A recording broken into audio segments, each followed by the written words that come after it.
Felipe Melo, o mundo do esporte está com as atenções voltadas hoje para a repercussão da condenação de Daniel Alves lá na Espanha. E aí, hein, Felipe? É isso, Pedro. Bom dia para você, bom dia para todo mundo ligado no Pulo do Gato. A sentença saiu hoje, o Daniel Alves foi convocado para estar na Justiça, na sala de audiências da Justiça Espanhola, em Barcelona, e foi comunicado junto à sua defesa que está condenado a 4 anos e 6 meses de prisão. Ele teria estuprado uma mulher na Boate Sutton, em Barcelona, no final de 2022. Desde então, está preso preventivamente. Na época, em mais de um ano preso preventivamente, e agora foi condenado a 4 anos e 6 meses de prisão. Lembrando que a defesa do ex-jogador pode recorrer da decisão no Tribunal Superior de Justiça da Catalunha e também no Supremo Tribunal da Espanha. O Ministério Público havia pedido 9 anos de condenação para o Daniel Alves por este crime. Já a defesa da vítima tinha solicitado 12 anos de prisão para o Daniel Alves. E a Justiça entendeu que 4 anos e 6 meses é a sentença do Daniel Alves. Portanto, a gente aguarda os próximos passos para saber se a defesa do jogador vai ou não recorrer da decisão da Justiça Espanhola. No primeiro momento, né, por tudo que a gente acompanhou do caso, por ele ter ficado preso assim todo esse tempo, sem nenhum tipo de benefício, parece ser uma decisão bem aquém daquela que todos aguardavam, né? Uma condenação dura para dar o exemplo, para mostrar que a Espanha realmente pune aqueles que de alguma forma agridem sexualmente, as mulheres principalmente.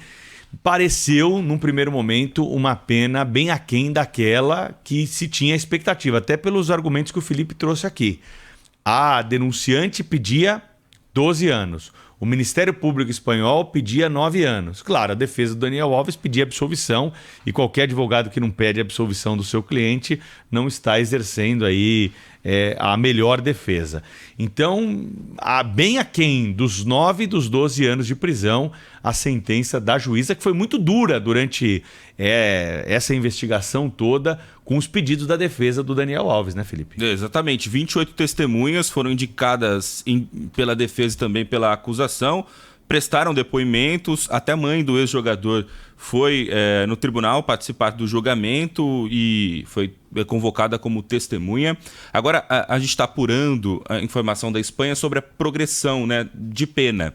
Na Espanha, pela pesquisa que eu fiz, a partir de 5 anos de condenação, você pode cumprir metade da condenação. Existe essa progressão de pena, então se ele fosse condenado a 5 anos, poderia cumprir 2 anos e meio e depois naquela progressão de pena que existe aqui também no território brasileiro. Agora, como o Daniel Alves foi condenado a 4 anos e meio, 4 anos e 6 meses, a gente quer entender com um advogado sobre essa progressão de pena na Espanha, se ele poderá sair antes do previsto, antes dos 4 anos e 6 meses. Vale lembrar que ele já cumpriu mais de 1 ano, quase 1 ano e meio, que ele está detido, e esse período que ele ficou detido já entra ali como se ele tivesse cumprido uma parte da pena. Então, teoricamente, ele teria que cumprir mais 3 anos. Agora a gente quer entender se o Daniel Alves pode sair antes disso, se a progressão de pena vai valer também para o caso dele, condenado por agressão sexual a 4 anos e 6 meses. Pedro. Agora,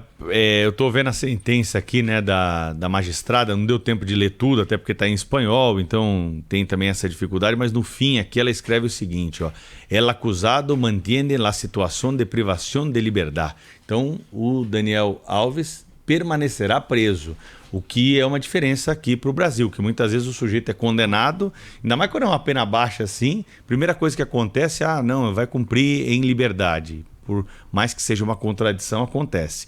Então, pelo que nós estamos recebendo aqui de informações da Justiça da Catalunha, o Daniel Alves segue preso após essa condenação. Mas todos esses detalhes nós vamos trazer ao longo do dia aqui na Rádio Bandeirantes, atualizando sempre as informações a respeito desse caso que ganhou muita repercussão.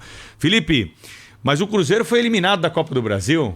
Voltando a falar do futebol aqui, O Cruzeiro, o maior campeão. Ontem eu dei destaque, ênfase isso, para o Cruzeiro no nosso programa de esportes, na nossa área. E eu dei destaque para o Cruzeiro. Olha, o maior campeão vai entrar em campo hoje, enfrenta o Souza lá na Paraíba e tal. E não é que o Souza venceu. O Souza é um clube tradicional da Paraíba, né? Há de se destacar isso. Mas o Cruzeiro era favorito, é o maior campeão da competição e foi lá num jogo que... o campo estava praticamente impossível de jogar, muita chuva, mas estava ruim para os dois, né? E no final das contas, o Souza, que estava jogando em casa, conseguiu ali no final fazer 2 gols e venceu o Cruzeiro por 2-0. O Cruzeiro não precisava nem ganhar, era só empatar e não conseguiu. O Cruzeiro, o primeiro gigante eliminado da Copa do Brasil 2024. E hoje a gente tem Corinthians e Cianorte, às 8 da noite. Gente, o Corinthians já perdeu do Cianorte no passado. Se eu não me engano, foi em 2007 ou 2005. O técnico era o Caio Júnior na época. O Corinthians perdeu por 3-0, mas depois, como tinham 2 jogos, depois o Corinthians venceu jogando em São Paulo e conseguiu a classificação. Mas o jogo não vai ser em Cianorte, vai ser numa cidade próxima, vai ser em Maringá. Ontem o presidente do Cianorte participou do Esporte em Debate da Rádio Bandeirantes. O Pedro Campos, sabe qual é a diferença salarial entre Corinthians e Cruzeiro? Corinthians e Cruzeiro? Corinthians e Cianorte, desculpa. Cianorte? Gigante, imagino. O Cianorte tem uma folha salarial de R$150 mil. O salário de um jogador do Corinthians. O salário de jogador que está subindo agora na base do Corinthians. O Corinthians tem uma folha salarial de mais de 20 milhões. Uma diferença de mais de 100 vezes, 150 vezes. É algo impressionante.